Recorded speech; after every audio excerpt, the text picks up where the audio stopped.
मामले आ रहे हैं उसमें लव जिहाद एक ऐसा शब्द है जो इस वक्त प्रासंगिक बना हुआ है, ज्वलंत बना हुआ है। और जिस तरह से मामले सामने आ रहे हैं ऐसा लग रहा है कि कोई एक गिरोह है, कोई एक काकस है जो इस पर काम कर रहा है।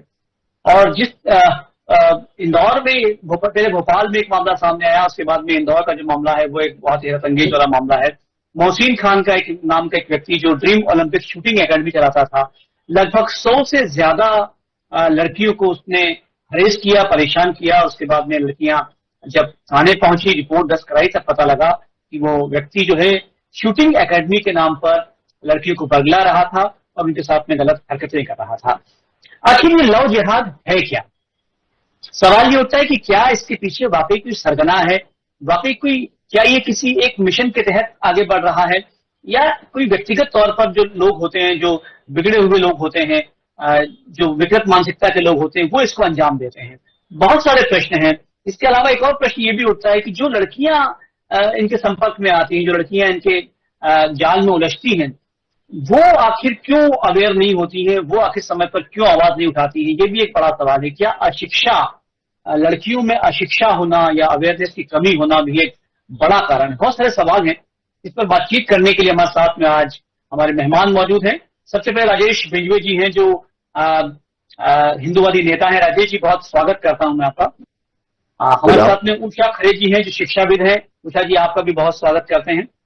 और हमारे साथ में साधना न्यूज मध्य प्रदेश की सीनियर रिपोर्टर मेघा जी मौजूद है। मेघा, आपका भी बहुत स्वागत करते हैं।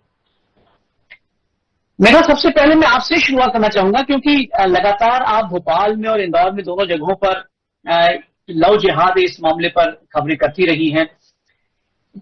क्या क्या कारण लगता है आपको, आप क्योंकि बहुत अंदर तक इस खबरों में गई हैं, क्या कारण लगता है? क्या वाकई कोई काकस है, कोई एक मिशन के तहत इसको आगे बढ़ाया जा रहा है लव जिहाद को, या व्यक्तिगत तौर पर जो विकृत मानसिकता के लोग हैं वो इसको अंजाम दे रहे हैं? जी बिल्कुल, मैं आपको बता दूं कि जब हम फील्ड पर लगातार होते हैं, सर्व लोगों से बात करते हैं, महिलाओं से बात करते हैं, बच्चियों से बात करते हैं, तो उनका सीधे तौर पर ये कहना होता है कि ये एक साजिश के तहत किया जा रहा है, एक रणनीति के तहत किया जा रहा है। खासकर एक कम्युनिटी जो हिंदू लड़कियों को फंसाने की कोशिश करती है। और हाल ही में आपको एक ऐसा मामला बताते हैं जो बड़ा चौंकाने वाला है। अभी तक तो सिर्फ ऐसा हो रहा था कि पुरुष कम्युनिटी के लोग ही बच्चियों को या महिलाओं को बरगरा कर अपने धर्म परिवर्तन के लिए हिंदुओं को मुस्लिम बनाने की कोशिश कर रहे थे। लेकिन 3 दिन पहले एक ऐसा मामला आया जहां पर एक महिला ने, जो मुस्लिम महिला थी, उसने हिंदू नाम लेकर एक व्यक्ति से शादी करती है। शादी के बाद 13 साल बाद उससे कहती है कि तुम्हें मुस्लिम बनना होगा और अगर तुम मुस्लिम नहीं बनोगे तो मैं कानूनी कार्रवाई करूंगी। तो ये गिरोह इतनी तेजी से काम कर रहा है कि अब सिर्फ यहाँ पर एक पुरुष वर्ग ही काम नहीं कर रहा है, यहाँ महिलाएं भी सामने आ गई है लगातार। और आप जो बात कर रही है जी मेरा, आप जो बात कर रही है वो एक धर्म परिवर्तन को लेकर बात कर रही है। ये भी एक अपने आप में एक अलग तरह का मसला है। लेकिन अगर हम लव जिहाद की बात करें, इसमें आमतौर पर देखा जाता है कि कोई मुस्लिम व्यक्ति जो है वो हिंदू लड़कियों को अपने जाल में फंसाता है और उसके बाद में उनके साथ में जो है गलत हरकतें भी करता है और वो उनके जीवन को खराब करने की कोशिश भी करता है, होता भी है। हम लोग कई केसेस देख चुके हैं। लव जिहाद की अगर हम बात करें, जो भोपाल में इन दिनों, उसके पहले इंदौर से पहले भोपाल में जो मामला हुआ था, उस मामले में जब आपने रिपोर्टिंग की तो आपको क्या लगा? क्या इसमें कोई एक मिशन के तहत काम हो रहा है, या वो व्यक्ति जो था, जो कर रहा था, या 2-4 जो व्यक्ति मिलकर कर रहे थे, सिर्फ वही व्यक्ति उन्हीं व्यक्तियों तक सीमित था? नहीं, बिल्कुल नहीं। सर, मैं आपको बता दूं कि टीआईटी कॉलेज का ये बड़ा मामला सामने आया था जिसमें प्रदेश के मुख्यमंत्री ने भी बढ़ चढ़ कर ये बात कही थी कि इस तरीके के जो मामले हैं वो सामने सिर्फ एक रणनीति के तहत ही किए जा रहे हैं। वो कम्युनिटी जो ये काम कर रही है वो लगातार उन छोटी बच्चियों को टारगेट कर रही है, जो बहुत आसानी से इसका टारगेट हो जाती है। वो कॉलेज में पहुंचते हैं, कॉलेज में उनसे पहले प्रेम जाल में उन्हें फंसाते हैं, फिर प्रेम जाल में फंसा करके उनको बड़े बड़े सपने दिखाए जाते हैं। और ऐसा ही हूबहू टीआईटी कॉलेज में हुआ, जहां पर लड़कियां रिपोर्ट लिखाने से पहले मना करने लगी, उनके साथ बलात्कार जैसी चीजें की जाती है और उनको धमकाया जाता है कि अगर तुमने किसी से कहा तो हम तुम्हें बदनाम कर देंगे, तुम्हारे वीडियो एक्सपोज कर देंगे। तो ये बहुत बड़ी रणनीति जो कॉलेज, हॉस्टल या तमाम इन जगहों पर चल रही है। हमने शूटिंग अकादमी का देखा, हमने ऐसी तमाम जगह देखी जहां पर ये लोग हिंदू बच्चों को आसानी से बरगरा कर ये चीज कर रहे हैं। और ये बहुत बड़ा जाल है। और सबसे बड़ा जाल तो इसमें प्रेम जाल बताया जा रहा है कि बहुत आसानी से हिंदू लड़कियां लोगों के पास पहुंच जाती है। वो बड़े बड़े सपने दिखाते हैं कि हम तुम्हें शादी शॉपिंग कराएंगे, ये करेंगे, शादी तक पहुंच के सपने दिखाते हैं। और मैं तो ये कहना चाहूंगी कि ये कोई राजनीतिक मामला हो ही नहीं सकता। जब भी सर इस तरीके के मामले सामने आते हैं, मैं भी एक लड़की हूँ, तो इस तरीके के हम मामले जब देखते हैं, जब इस तरीके के मामले सामने आते हैं, तो मुझे लगता है राजनीति से ऊपर उठकर समाज को, संगठन को, और ये समाज की महत्वपूर्ण जिम्मेदारी भी है कि समाज और संगठन एक होकर इस मामले पर काम करे। ये बेहद जरूरी भी है। भारत में, खासकर मध्य प्रदेश में पिछले दिनों की बात करें तो कम से कम हमने 12 मामले ऐसे देखे हैं। इन पिछले 8 दिनों में 12 मामले मध्य प्रदेश से ऐसे सामने आए जिसमें लव जिहाद के मामले थे। इस पर एक सख्त कानून तो बना, लेकिन इस कानून का पालन नहीं हो पाया।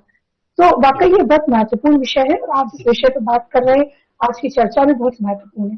तो देखना होगा कि सरकार ने कहा है कि फांसी की सजा दी जाएगी।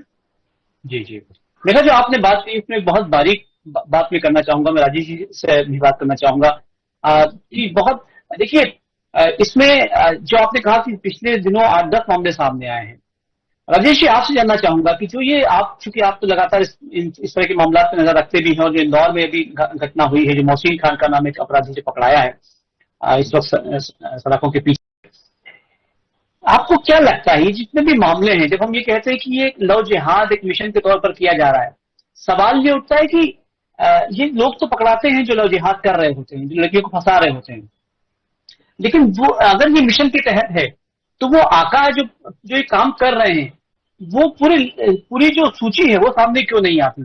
जब कोई 4 लोग पकड़ाते हैं तो क्यों नहीं वो लोग बताते हैं कि हमको इन फला लोगों ने बताया है और हमारे पीछे ये लोग हैं और ये आका बनकर बैठे हुए हैं पीछे से और ये हमें गाइड कर रहे हैं? ऐसा क्यों नहीं होता? कोई जो सरगना है वो सामने क्यों नहीं आ पाता?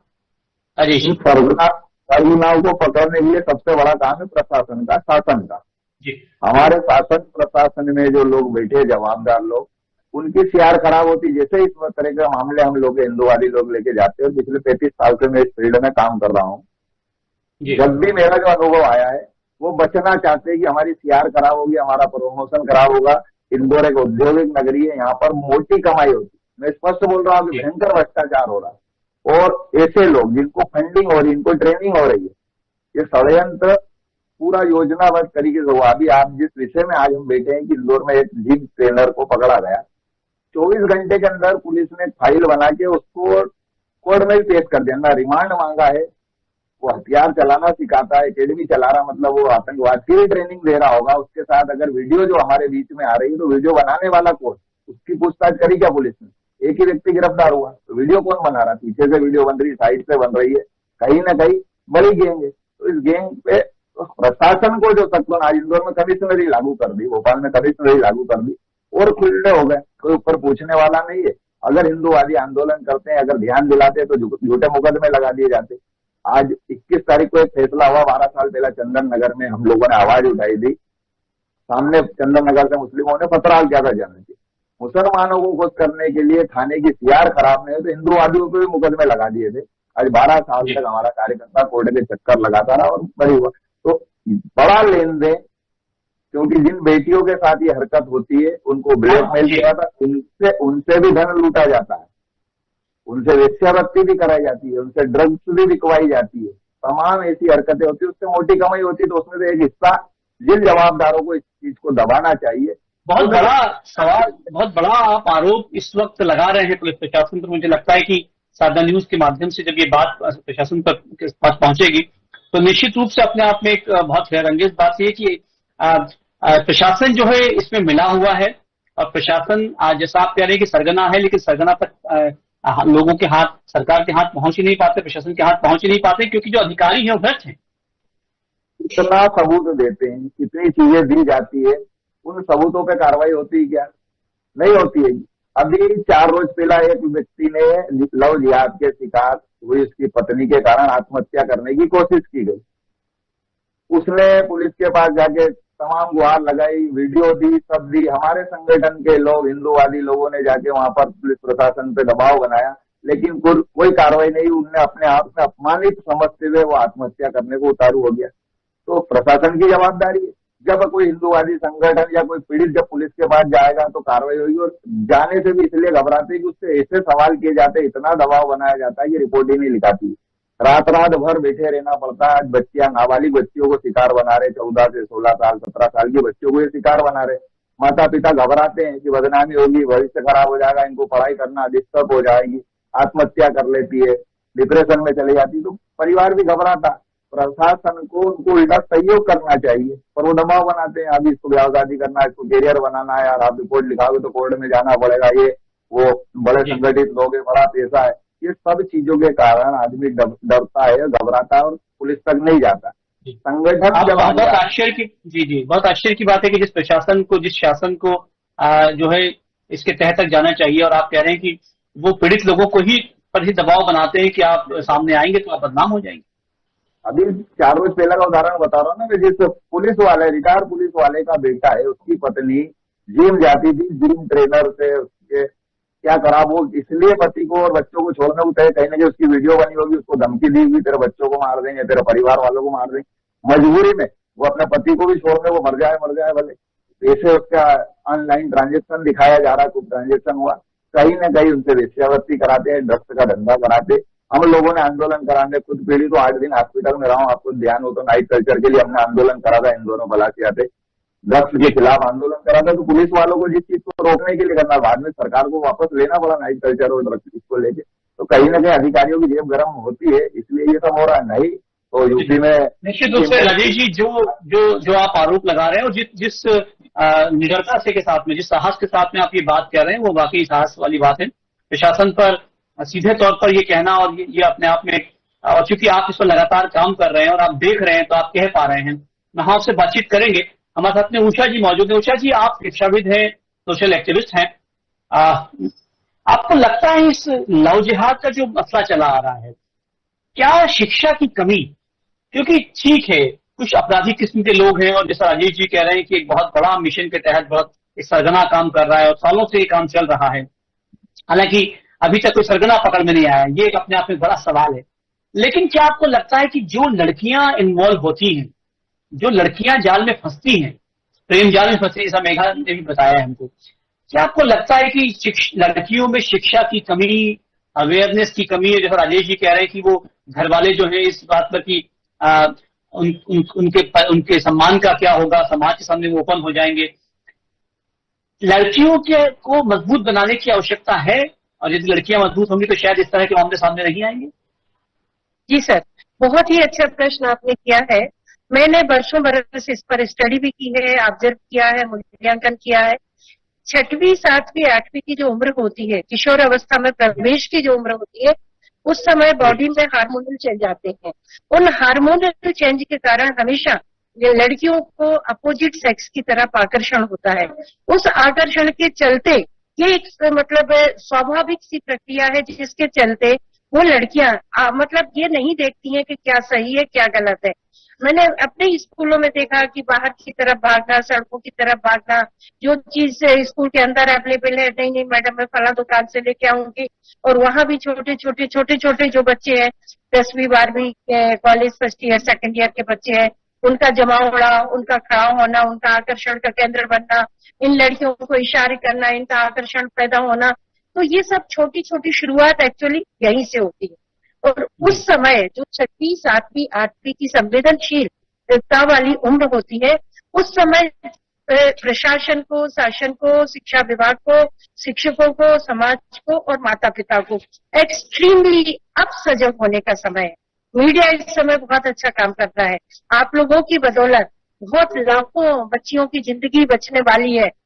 कि जिस तरीके से बातें उजागर होती हैं, न्यूज़पेपर में आती हैं, टीवी चैनलों पे चलती है, तो माता पिता की मतलब सुनने में भी ये सब आता है, और कहीं ना कहीं वो निगरानी अपने बच्चों पर बढ़ा रहे हैं, पर पर्याप्त नहीं है। क्योंकि अब मान लीजिए हमने किसी ने ठान लिया कि हमें तो इस पर्टिकुलर घर को, पर्टिकुलर समूह को, पर्टिकुलर लड़की को पिकअप करनी है, हमें उसको बर्बाद करनी है, उसके साथ हमें बुरा करना ही है, तो इस समय ये जिम्मेदारी हम सबकी बनती है कि ऐसे सेंसिटिव मुद्दों को बिल्कुल ना दबाया जाए, बिल्कुल ना दबाया जाए, और इसमें किसी भी अधिकारी, किसी भी कर्मचारी से कोई रियायत ना बरती जाए।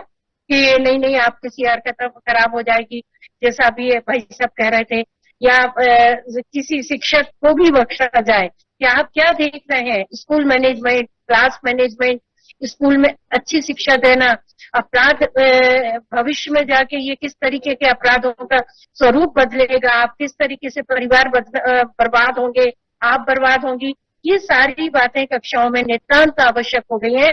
6वीं 7वीं 8वीं, पहले लोग सोचते थे अरे माध्यमिक शाला की बच्चियां तो बहुत छोटी हैं, अभी छोटी छोटी हैं, उनको क्या समझाना, पर मुझे ऐसा लग रहा है कि बदलते हुए परिवेश में 21वीं सदी में जिस तरीके से सोशल मीडिया बहुत ज्यादा इन्वॉल्व हो रहा है, बहुत ज्यादा जागरूक है, तो उसके माध्यम से भी हम सबको एक लक्ष्य लेकर, एक मुद्दा नहीं, एक लक्ष्य लेकर एक भागीरथी प्रयास करने पड़ेंगे, क्योंकि कुछ ऐसी शक्तियां हैं जो हमारे यहाँ की सांस्कृतिक धरोहर, हमारे ढांचे को बर्बाद करने पर तुली हुई हैं, और कहीं ना कहीं ये छोटे छोटे से गैंग या समूह ऐसे हैं जो चाह रहे हैं कि न्यूसेंस क्रिएट किया जाए और जिसमें सामाजिक ढांचा हमारा यहाँ का बिगड़े।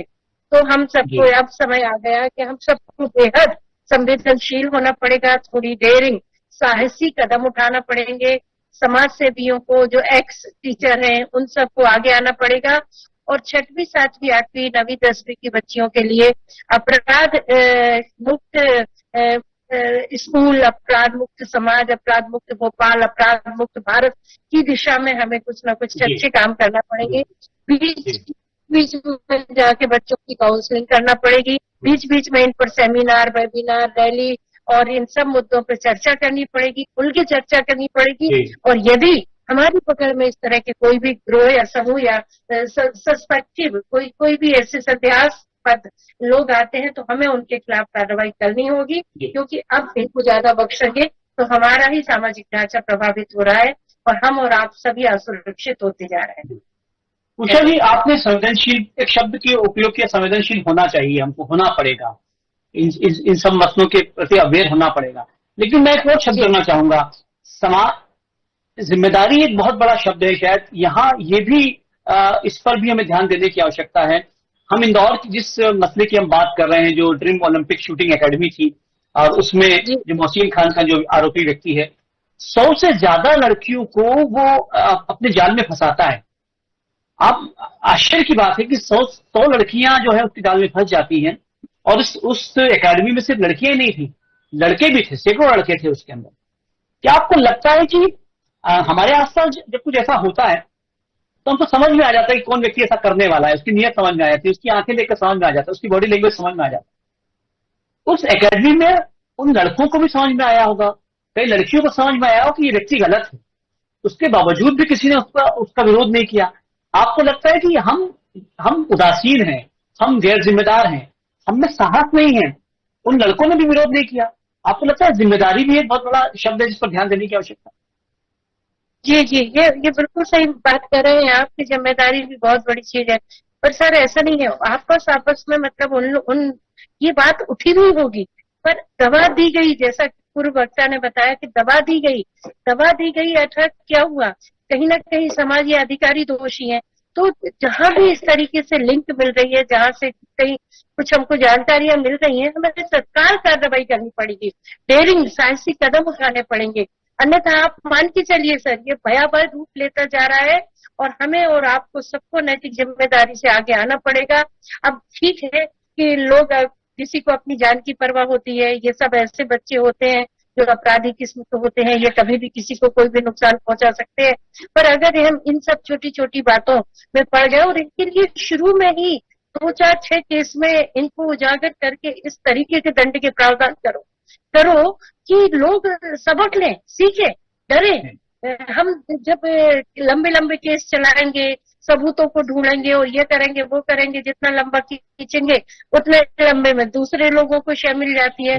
तो क्यों नहीं पुलिस क्यों नहीं समझ जी तत्काल कार्रवाई करता हो। तत्काल कार्रवाई जब तक नहीं होगी, जब तक इनके खिलाफ प्रदर्शन, जब तक इनके खिलाफ हम लोग सब एकजुट होकर विरोध प्रदर्शित नहीं करेंगे, सर अपने देश की लड़कियां सुरक्षित नहीं है और हमें अपनी बालिकाओं की सुरक्षा के लिए आगे आना होगा।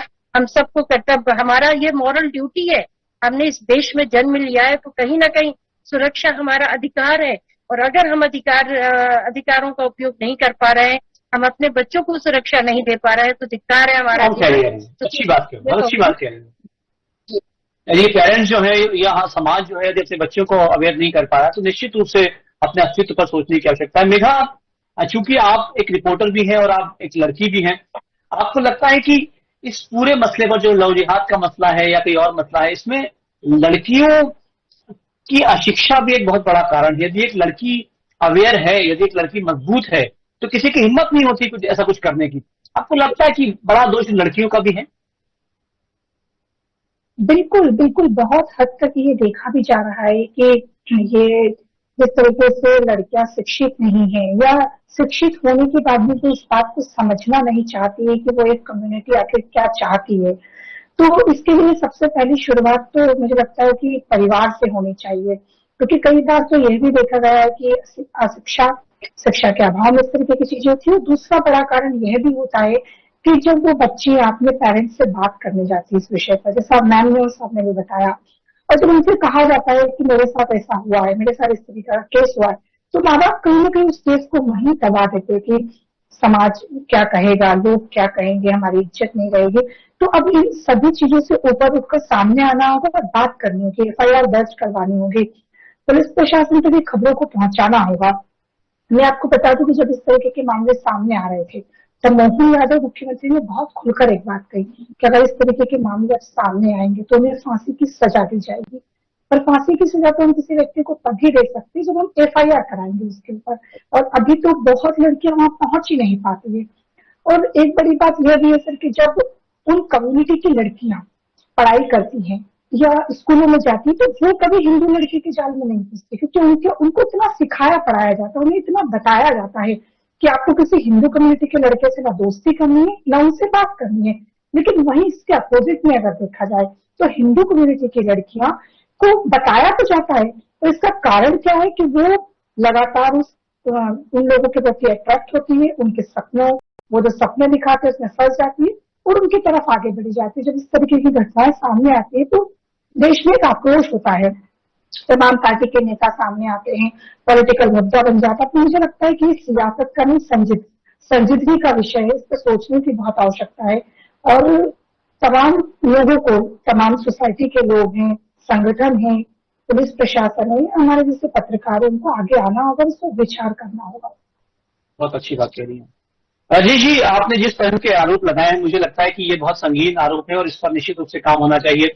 लेकिन मोहसिन खान के मामले में आपको लगता है अब सरकार, अब प्रशासन वहां पर पहुंचा है और उनके जो घर है उस पर एक नोटिस चस्पा किया है और ऐसा लगता है कि जो अवैध हिस्सा है वो तोड़ा भी जाएगा। लेकिन आपको लगता है कि ये लकीर पीटने वाला काम है कि आप पहले चीजों को होने दे रहे हैं, उसके बाद जब चीजें हो रही हैं तो फिर आप जो है उस पर अपना आपको बस करना है, भरपाई करनी, वो आप कर रहे हैं।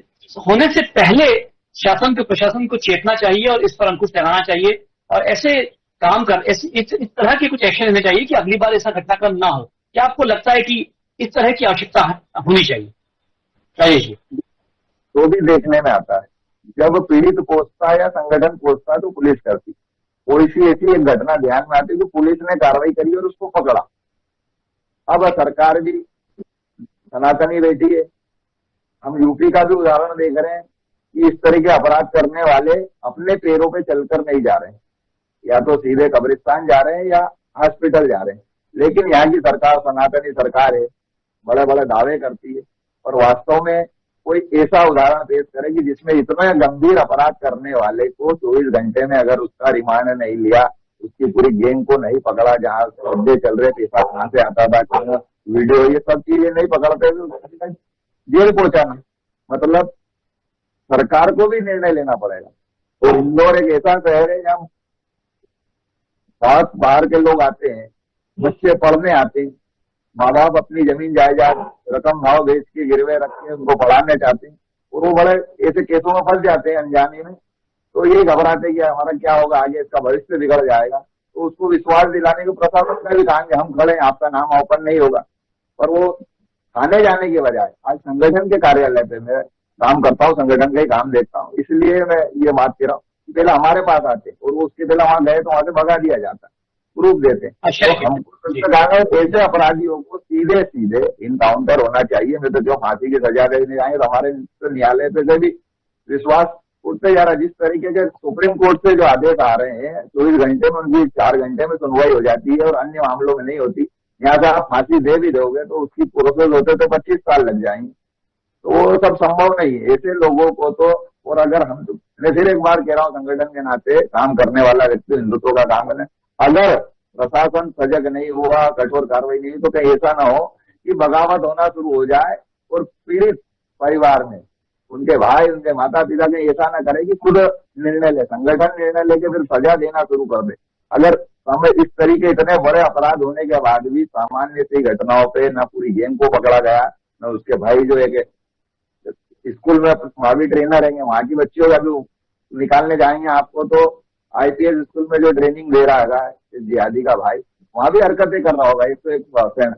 एम्पायर एकेडमी में ट्रेनिंग दे रहा है, वहां भी ये हो रहा होगा। और इन स्कूल वालों को भी हमने ध्यान दिलाया, कुछ स्कूल है जहां पर ये हरकतें हो रही है, उनके स्कूल टीचर होने वो हरकतें करते हैं, लेकिन वहां कम तनख्वाह के चक्कर में इनको काम दिया जा रहा है। अभी एक जो पाकिस्तान का युद्ध हुआ है उसके बाद एक चीज हमने जारी करी थी कि नाम पूछना पड़ेगा, क्योंकि ये नाम छिपा के कर रहे हैं, तो आप अगर जब बहिष्कार होगा इनके पेट पे लात लगेगी। ये सब हमसे कमा रहे और हमारे ही घर में लूट रहे, हमारी बहन बेटियों की इज्जत लूट रहे, पैसा लूट रहे। तो नाम पूछना पड़ेगा, नाम पूछ के काम देना पड़ेगा। और ये माता पिता की जवाबदारी है कि अगर हमने बच्चों को कहीं भेजा है तो सिर्फ भेज दिया, उनको किसी जगह एडमिट करवा दिया तो हमारा काम खत्म हो गया। कहीं न कहीं इसमें पेरेंट्स भी दोषी है। इतनी बड़ी घटना होने के बाद 2 साल बाद पूछ रहे हैं कि बेटा क्या हुआ था, क्यों बंद करा। बताया होगा पर वो लाज शर्म के मारे, डर के मारे कुछ हुआ। और अभी भी जब 2 वीडियो निकली है, आज 2 रिपोर्ट और हुई है, और दोनों रिपोर्टों में पुलिस प्रशासन को फिर मैं इसलिए कहूंगा कि 376 की धारा अभी भी उस पर नहीं लगी है, तो पूछताछ ही नहीं हुई है। तो कम से कम उन पर गंभीर अपराध फांसको जरूर लगा दी, और वो जमानत वाली धाराएं 2-4 महीने में छूट जाएंगे और फिर अपराध करेंगे। तो इसे पे गंभीर अपराध दर्ज होना चाहिए और उसकी सजा ऐसी हो कि बाहर दूसरे 10 को हिम्मत न हो। नहीं जी, अच्छी बात कह रहे हैं आप, अच्छी बात कह रहे हैं, ताकि अगली बार जो है भविष्य में कोई सोचने पे भी उसकी रूह कांप जाए। ऐसे एग्जाम्पल सेट होने चाहिए। जी, यूपी में हो रहा है, बिल्कुल सही कह रही। चलिए, समय कम है, लेकिन उषा जी एक सवाल बहुत महत्वपूर्ण है, क्योंकि आप शिक्षाविद हैं, इसलिए आपसे वो सवाल बहुत प्रासंगिक बन जाता है और बहुत सीधा सीधा सवाल है। और ये सवाल इसलिए भी कर रहा हूं क्योंकि पूरे देश में इस वक्त इस पर बहस चल रही है। क्या परिवार अपनी लड़कियों को ये कहे कि मुस्लिम युवकों से दूरी बनाकर रखें, या इस इंस्ट्रक्शन में आपको लगता है कि कोई गुंजाइश की आवश्यकता है, या इस इंस्ट्रक्शन में कोई तब्दीली होनी चाहिए, या ये इंस्ट्रक्शन कुछ और तरह से दिया जाना चाहिए? देखिए सर, अगर इस तरीके की घटनाएं इस प्रकार से बढ़ेंगी तो माता पिता खुद ब खुद, कहना नहीं पड़ेगा, माता पिता खुद ब खुद अपनी बालिकाओं, अपनी बच्चियों से कहेंगे कि मुस्लिम लड़कों से दूरी बना के रखो। क्या पता कब तुम किस जाल में फंस जाओ, कौन तुम्हें धोखा, कौन तुमको विजय और अजय बन के तुमको कब कौन ठग ले, परेशान कर दे। तो ये तो समय मुझे लग रहा है आने वाला है, क्योंकि झूठ की बुनियाद पर जिस तरीके से ताना बाना बुने जा रहे हैं और बच्चियों को जाल में फंसाया जा रहा है, तो ये तो माता पिता के अंदर एक भारी डर व्याप्त हो गया है। मैं अभी इस समय में दिल्ली में हूँ, मैं दिल्ली में भी महिलाओं के संपर्क में हूँ। मैं देख रही हूँ कि बड़ी बड़ी स्कूलों में जो बच्चियां पढ़ रही हैं उनकी माताएं भयभीत है कि सोशल मीडिया का जमाना है, हमने बच्चे के हाथ में डिवाइस दे रखी है, ऐसा ना हो हमारी लड़की कहीं किसी गलत संगत में फंस जाए। और जो घटनाएं घट रही हैं सारी इस समय, मतलब पूछा जाए कि जब हमारा समय 21वीं सदी में बहुत अच्छा विकास का समय है, उस समय हमारे देश में ऐसी शक्तियां उभर के आ रही हैं जो हमको परेशान कर रही है कि माताएं उन बच्चियों की पढ़ाई, अब उन बच्चियों को बाहर जाना रोक रही हैं जिनके अंदर बहुत क्षमताएं। तो ये तो समाज में एक विकृति पैदा हो रही है और बच्चियों की क्षमताओं को दबाने वाली स्थिति बन रही है। हम तो ये कह रहे हैं कि कठोरतम कार्रवाई अगर 4 से 10 केस में हो गई, उनके बाद वास्तव में घर ढाह दिए जाए, उनको कुल की सजा दी जाए, तो मुझे ऐसा लगता है कि एक मैसेज, बहुत अच्छा मैसेज जाएगा मध्य प्रदेश सरकार की तरफ को, और काफी लोगों को इसमें मतलब एक डर व्याप्त होगा और शायद संभावना बनेगी कि मतलब कुछ अपराध रुके। जी सर, बहुत अच्छी बात आप कह रही हैं, और निश्चित रूप से जी बहुत अच्छी आप बात कह रही हैं। और निश्चित रूप से देखिए एक बहुत महत्वपूर्ण है कि मुस्लिम युवकों से दूरी बना के रखें। मुझे लगता है कि इसमें शायद ये भी जोड़ना चाहिए कि हर उस व्यक्ति से दूरी बना के रखी जाए जिहाद लगता है, फिर वो मुस्लिम हो, हिंदू हो, क्रिश्चियन हो या कोई और व्यक्ति हो, तो जब तक लड़कियों को एक बारीक शिक्षा नहीं दी जाएगी, कई बार तो ये भी होता है कि वो अपने घर के ही आसपास के लोगों से जो है वो एब्यूज हो जाती हैं। तो बहुत जरूरत है लड़कियों को शिक्षित करने की, समझाने की। प्रशासन को, जैसा राजेश जी ने कहा, जैसा मेघा ने भी कहा, कि प्रशासन को भी बहुत आवश्यकता है इस बात के सजग होने की कि ऐसा कुछ किया जाए, ऐसे कानून बनाया जाए, ऐसी सजा दी जाए कि इस तरह का कृत्य है वो तो खैर प्रताड़ित हो ही सही, उसे सजा मिले ही सही, लेकिन अगली बार कोई सोच भी ना पाए अपनी किसी लड़की को परेशान करने के लिए या उसके साथ में गलत हरकत करने के लिए। बहुत सारा धन्यवाद उषा जी, मेघा और राजेश जी, हमसे बातचीत करने के लिए। आप देखते रहिए साधना न्यूज मध्य प्रदेश। नमस्कार।